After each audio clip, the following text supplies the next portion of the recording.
Le cimetière israélite de Rosenmiller est certainement la plus ancienne nécropole juive en Alsace. Par rapport aux documents de 1366, on peut considérer que le cimetière existe depuis cette date.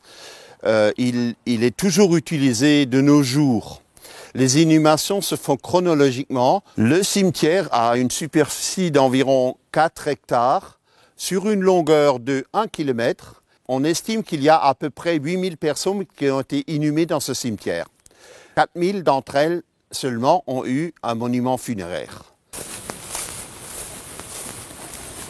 Les stèles des cimetières juifs sont caractérisées par 4 éléments. Leur matière, leur forme, leur ornementation et leur épitaphe. La matière des stèles est généralement en grès, rose ou gris, mais peut également être en marbre ou en béton. La forme est généralement déterminée par ce que propose le marbrier ou le tailleur de pierre.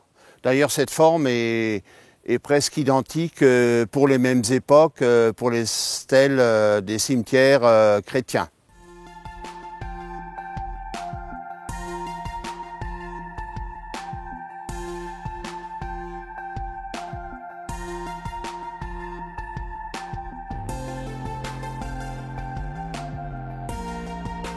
En parcourant les allées du cimetière, le regard est aussitôt attiré par les symboles gravés sur les stèles.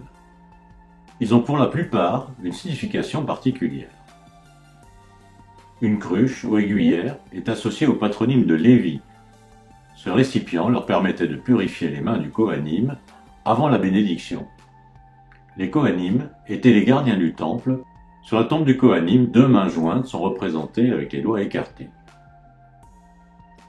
La corne de bélier, ou chauffard, servait durant le culte.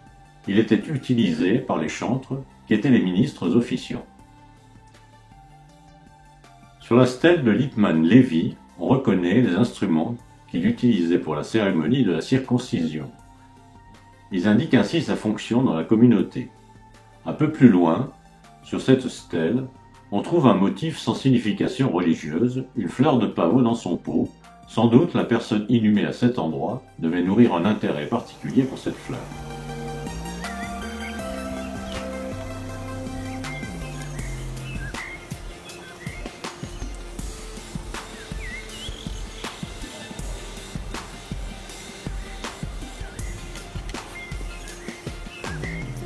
Les swastikas, ou croix des Basques, que l'on retrouve ici ou là, ne sont vraisemblablement que la marque d'un tailleur de pierre. Parfois, des stries apparaissent sur certaines stèles. Elles représentent les rayons du soleil. Le soleil était d'ailleurs souvent représenté, comme ici, par une roue solaire, ou là encore, par un visage inscrit au centre du soleil. Les données portées par les stèles sont généralement très intéressantes et apportent beaucoup d'informations pour les généalogistes et les historiens de tout poil. La stèle la plus ancienne du cimetière date de 1656.